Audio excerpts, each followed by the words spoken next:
Statistics are showing that pastors are more and more discouraged than they've ever been, and then they're retiring at a younger and younger age, which is going to create a cataclysmic problem for evangelical churches in the decades to come as existing pastors are getting older and younger pastors are retiring and pursuing something else. So I want to share a little bit about my story. This first video is why I retired from being a full-time pastor in my early 40s. And no, it was not to become a cow farmer.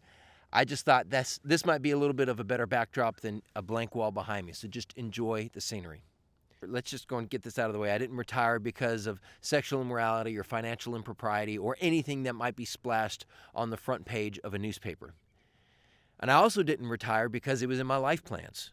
You know, I was born and raised in the church. I was a church baby. I was Sunday morning, Sunday night, Wednesday night, Tuesday night visitation, youth groups, youth mission trips, all that stuff. I went to a Christian college. I got a master's and a doctorate degree from a Christian seminary. Like, I was Mr. Church. So my life plans up to just a couple years ago was to be a pastor for my entire life. So I did not retire because it was in my life plans.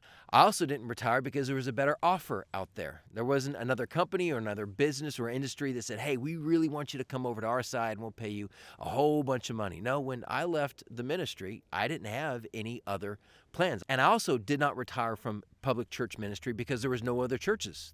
It wasn't like there was no churches that were calling. So why did I walk away from ministry?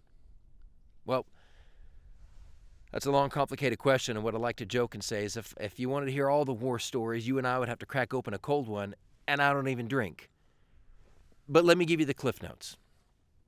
One of the first reasons why I retired from public full-time pastoral ministry is because I needed to heal. My family needed to heal. Think about it this way. We're familiar that football players go through a huge physical toll on their bodies, and the body, bears the scars, and the body keeps the score. And so a lot of times when a football player retires, their body is broken afterwards. Well, pastoring is like being a football player, but for the soul. And so when you bear burdens of other people that they can't bear, and so they put it on you and you're supposed to bear them, that actually stacks up to be a lot of burdens. And 2020 exposed a lot of the existing dysfunction that had just been underneath the surface in the church, and it really brought it out into the open. And so I was hurt, and I needed to heal. My family needed to heal. The second reason I retired from public full-time pastoral ministry is because I came to a point convictionally where I felt I couldn't go back. What I mean by that is this. One of the things that's been a lifelong goal of mine is I know that there's a certain level of brokenness and dysfunction in the church. It's why we're losing people. It's why the next generation is walking away at an extraordinary rate. It's why churches are declining, attendance is declining. There's something broken and dysfunctional about it, and I love the church, have loved it, will love it forever. And so I've always wanted to try to figure out what that is, to try to solve it. I'm a guy. I like to fix things. And so for the last 20 years, I've thought, hey, I've done what everyone else said you're supposed to do, get rid of the choirs and put in a praise band. Well, some people don't like the praise band, so take out the praise band, put back the choirs, take out the pews, put in the chairs, build new buildings, stop building new buildings, add this ministry, take this ministry away, and I was trying to do everything because I thought we were just one small tweak away. There was a point where I thought we were just one welcome kiosk away from revival just breaking out.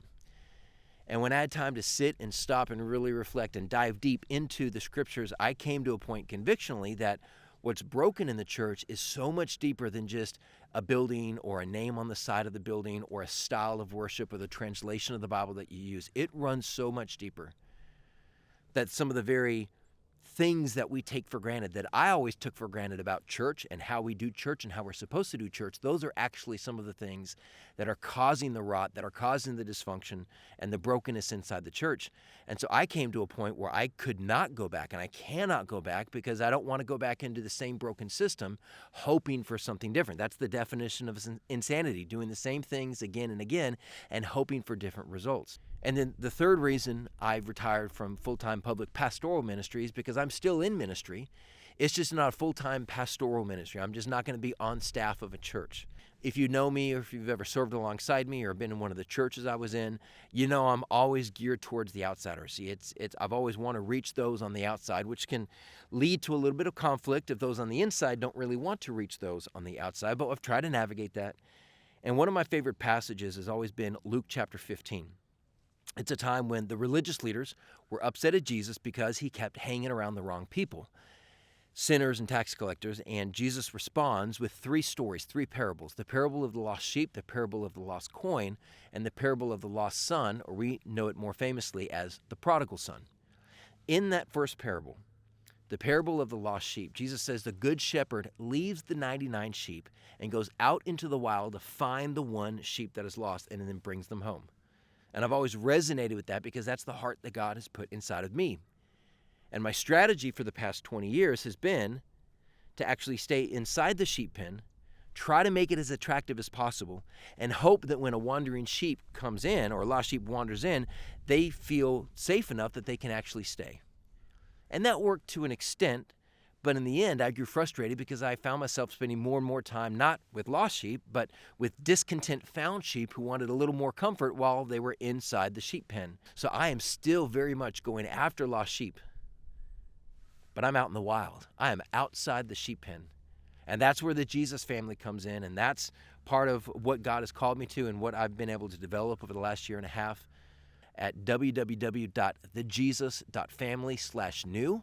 Free resource I just wrote called A New Way to Follow Jesus. 4 simple practices to transform your life. I hope you check it out. You can go to that website below. Thanks.